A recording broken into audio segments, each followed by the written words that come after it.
Pengampunan Najib, jemaah menteri tak bincang justifikasi lembaga pengampunan kurang hukuman. Putrajaya, kerajaan berpandangan adalah tiada keperluan untuk membincangkan justifikasi lembaga pengampunan berhubung pengampunan Datuk Seri Najib Razak.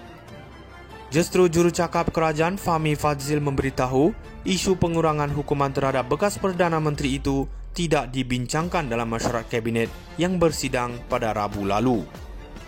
Malah katanya lembaga pengampunan juga sebelum ini secara lazim tidak pernah memberikan sebarang kenyataan berhubung justifikasi keputusan mereka. Perdana Menteri Ada menegaskan apa yang beliau sebutkan semalam dan dalam perhimpunan bulanan Kementerian Kewangan, jadi kita berpegang kepada kenyataan itu. Pada masa sama, setahu saya, jemaah menteri tidak ada membincangkan keperluan untuk lembaga pengampunan membuat sebarang pengumuman. Najib diberikan pengurangan 50% bagi hukuman penjara 12 tahun yang sedang dijalaninya sejak 2022, sekaligus menyaksikan bekas Perdana Menteri itu bakal dibebaskan pada 23 Ogos 2028. Selain tarikh pembebasan awal itu, urus setia Lembaga Pengampunan Wilayah-Wilayah Persekutuan Kuala Lumpur, Labuan dan Putrajaya, bahagian hal ehwal undang-undang, Jabatan Perdana Menteri turut mengumumkan denda perlu dibayar oleh Najib dikurangkan daripada RM210 juta kepada RM50 juta. Dalam pada itu, ketika ditanya sama ada wujud keperluan lembaga pengampunan membuat penjelasan berhubung pengurangan hukuman Najib, Fahmi berkata beliau selari dengan pandangan pakar perlembagaan, Profesor Datuk Shad Salim Faruqi, seperti yang dilaporkan dalam sebuah akhbar berbahasa Inggeris, bahawa perbincangan lembaga pengampunan berstatus rahsia. Saya terima pandangan pakar perlembagaan Profesor Datuk Shad Salimi Faruqi. Beliau menyatakan bahawa perbincangan dalam lembaga pengampunan ini berstatus rahsia dan saya bersetuju dengan pandangan itu. Pengampunan Najib, jemaah menteri tak bincang justifikasi lembaga pengampunan kurang hukuman. Putrajaya, kerajaan berpandangan adalah tiada keperluan untuk membincangkan justifikasi lembaga pengampunan berhubung pengampunan Datuk Seri Najib Razak. Justru jurucakap kerajaan Fahmi Fadzil memberitahu isu pengurangan hukuman terhadap bekas Perdana Menteri itu tidak dibincangkan dalam mesyuarat Kabinet yang bersidang pada Rabu lalu. Malah katanya lembaga pengampunan juga sebelum ini secara lazim tidak pernah memberikan sebarang kenyataan berhubung justifikasi keputusan mereka. Perdana Menteri Ada menegaskan apa yang beliau sebutkan semalam dan dalam perhimpunan bulanan Kementerian Kewangan, jadi kita berpegang kepada kenyataan itu. Pada masa sama, setahu saya, jemaah menteri tidak ada membincangkan keperluan untuk lembaga pengampunan membuat sebarang pengumuman. Najib diberikan pengurangan 50% bagi hukuman penjara 12 tahun yang sedang dijalaninya sejak 2022, sekaligus menyaksikan bekas Perdana Menteri itu bakal dibebaskan pada 23 Ogos 2028.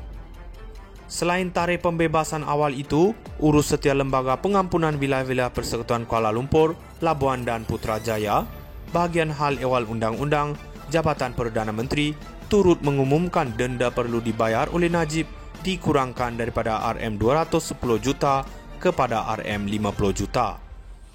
Dalam pada itu, ketika ditanya sama ada wujud keperluan lembaga pengampunan membuat penjelasan berhubung pengurangan hukuman Najib, Fahmi berkata beliau selari dengan pandangan pakar perlembagaan, Profesor Datuk Shad Salim Faruqi, seperti yang dilaporkan dalam sebuah akhbar berbahasa Inggeris, bahawa perbincangan lembaga pengampunan berstatus rahsia. Saya terima pandangan pakar perlembagaan Profesor Datuk Shad Salimi Faruqi. Beliau menyatakan bahawa perbincangan dalam lembaga pengampunan ini berstatus rahsia dan saya bersetuju dengan pandangan itu. Pengampunan Najib, jemaah menteri tak bincang justifikasi lembaga pengampunan kurang hukuman. Putrajaya, kerajaan berpandangan adalah tiada keperluan untuk membincangkan justifikasi lembaga pengampunan berhubung pengampunan Datuk Seri Najib Razak. Justru jurucakap kerajaan Fahmi Fadzil memberitahu isu pengurangan hukuman terhadap bekas Perdana Menteri itu tidak dibincangkan dalam mesyuarat Kabinet yang bersidang pada Rabu lalu. Malah katanya lembaga pengampunan juga sebelum ini secara lazim tidak pernah memberikan sebarang kenyataan berhubung justifikasi keputusan mereka. Perdana Menteri Ada menegaskan apa yang beliau sebutkan semalam dan dalam perhimpunan bulanan Kementerian Kewangan, jadi kita berpegang kepada kenyataan itu. Pada masa sama, setahu saya, Jemaah Menteri tidak ada membincangkan keperluan untuk lembaga pengampunan membuat sebarang pengumuman. Najib diberikan pengurangan 50% bagi hukuman penjara 12 tahun yang sedang dijalaninya sejak 2022, sekaligus menyaksikan bekas Perdana Menteri itu bakal dibebaskan pada 23 Ogos 2028. Selain tarikh pembebasan awal itu, urus setia lembaga pengampunan wilayah-wilayah Persekutuan Kuala Lumpur, Labuan dan Putrajaya, bahagian hal ehwal undang-undang, Jabatan Perdana Menteri turut mengumumkan denda perlu dibayar oleh Najib dikurangkan daripada RM210 juta kepada RM50 juta.